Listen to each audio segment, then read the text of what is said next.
साल शुरू हुए 6 दिन हो गए ना। क्या पता कौन सा चैलेंज होगा।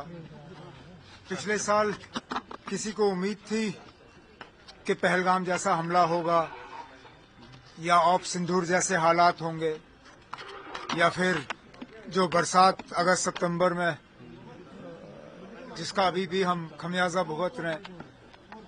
हम अपने तरफ से तमाम चीजों के लिए तैयारी करते हैं। बाकी हालात क्या बनेंगे उनका ना आपको पता है ना मुझे, लेकिन हम अपने तरफ से तो जो हमारे मेन चैलेंजेस हैं आपने खुद जिक्र किया, जम्मू कश्मीर दोबारा रियासत बने वो हमारे लिए चैलेंज है। फरवरी 2 तारीख को बजट का सेशन शुरू होगा, बजट की तैयारी करनी है, बजट हाउस के सामने पेश करना है, बजट हाउस से मंजूर कराना है, वो एक चैलेंज है। मार्च अप्रैल से हमारा टूरिज्म सीजन शुरू होगा, उम्मीद करते हैं कि टूरिज्म सीजन हमारा अच्छा कामयाब रहे, वो चैलेंज है। चैलेंजेस रहते हैं। सब टेलीविजन्स हैं वो बहुत एक तरह से उम्मीद लगाए हुए हैं कि बजट सेशन भी अब होगा, उनके लिए कोई बड़ा तोहफा होगा। अब मैं अभी कुछ नहीं कह सकता हूँ बजट में क्या होगा क्या नहीं होगा, किन चीजों का जिक्र होगा किन का नहीं होगा, मैं अभी इसमें कुछ नहीं कह सकता हूँ। जाहिर सी बात है कि बजट तैयार होकर सबसे पहले तो हाउस के सामने पेश होगा।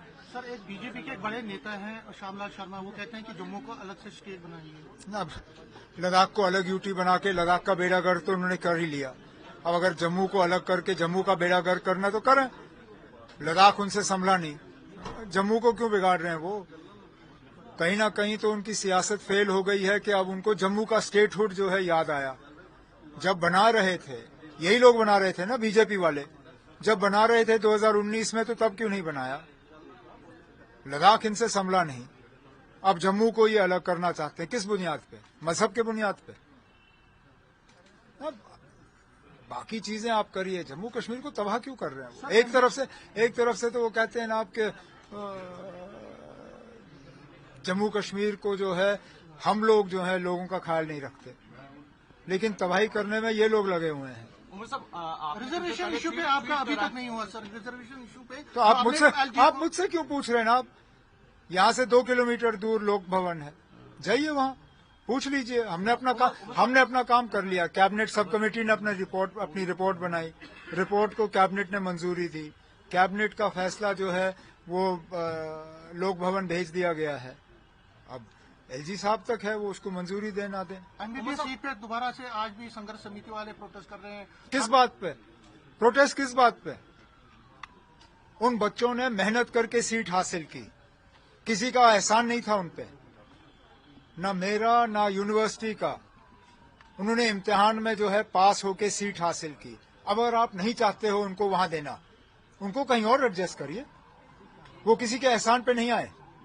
और वैसे भी मुझे लगता है आज वो बच्चे वहां पढ़ना भी नहीं चाहेंगे। जो हालत की है, मुझे नहीं लगता अगर मैं उन बच्चों का माँ बाप होता मैं भी डर डर के उनको वहां भेजता। मैं तो कहता हूं ना भेजें उनको, मेहरबानी करके government of India, ministry of health जो है, इन बच्चों का हमारे किसी और मेडिकल कॉलेज में इंतजाम करिए, हम उन बच्चों को वहां पढ़ाएंगे। हम नहीं पढ़ाना चाहते उनको जहां पे इतनी सियासत की जा रही है। बंद करिए उस मेडिकल कॉलेज को, वो मेडिकल कॉलेज खोलने के लायक ही नहीं है, उसको बंद करिए। और ये जो बच्चे हैं इनको हमारे किसी अच्छे गवर्नमेंट मेडिकल कॉलेज में एडजस्ट करिए, हम इनकी तालीम का जो है बंदोबस्त करेंगे। हमें नहीं चाहिए इनका मेडिकल कॉलेज, बंद कर दो। उमर साहब, आपने कुछ देर पहले ट्वीट करा है, खिलाड़ियों को बधाई दी है, तो किस तरह से देखते हैं जम्मू कश्मीर के खेल को? हम तो खेल को खेल ही देखते हैं। ये आप सवाल उन लोगों से करिए जो खेल को सियासत के साथ जोड़ते हैं। जब टीम को देखते हैं तो टीम के खिलाड़ियों के मजहब को देखते हैं, मजहब के अलावा इनको कुछ दिखता नहीं है। जब फुटबॉल टीम में मुसलमान ज्यादा थे तो उनको फुटबॉल टीम से एतराज था।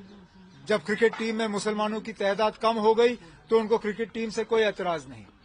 हर चीज में ये मजहब जो है उसको लाते हैं, तालीम में मजहब लाते हैं, खेल कूद में मजहब लाते हैं। खाने पीने में तो उन्होंने अब हद ही कर दी, अब रहा ही क्या।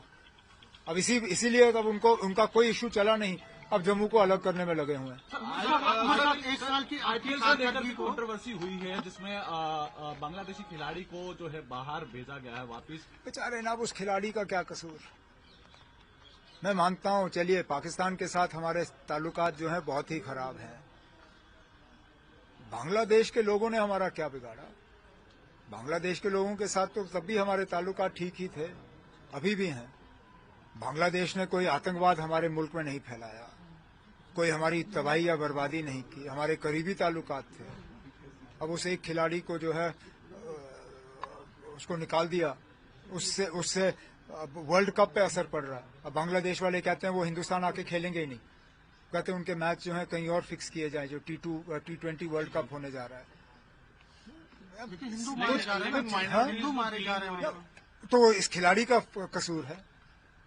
आप हुकूमत के साथ करिए ना, जो ट्रंप साहब ने वेनेजुएला में किया आप करिए बांग्लादेश में, अगर आपने करना है करिए। इस खिलाड़ी का क्या कसूर? ये तो खेलने के लिए तैयार था, उसकी टीम उसको निकालना नहीं चाहती थी। पढ़िए उनका स्टेटमेंट, उनको मजबूर किया गया था, उन्हें मजबूरन इस बेचारे को जो है वापस भेजना पड़ा। ना ये खिलाड़ी जाना चाहता था, ना इसको टीम वाले भेजना चाहते थे, ऊपर से दबाव आया और निकाल दिया इसको। किस लिए? और इसको निकालने से क्या बांग्लादेश के हालात ठीक होंगे? क्या हमारे रिश्ते उस मुल्क के साथ ठीक होंगे? नहीं होंगे, उल्टा और बिगड़ जाएंगे। तो फिर क्या बदला? सर, ट्रंप साहब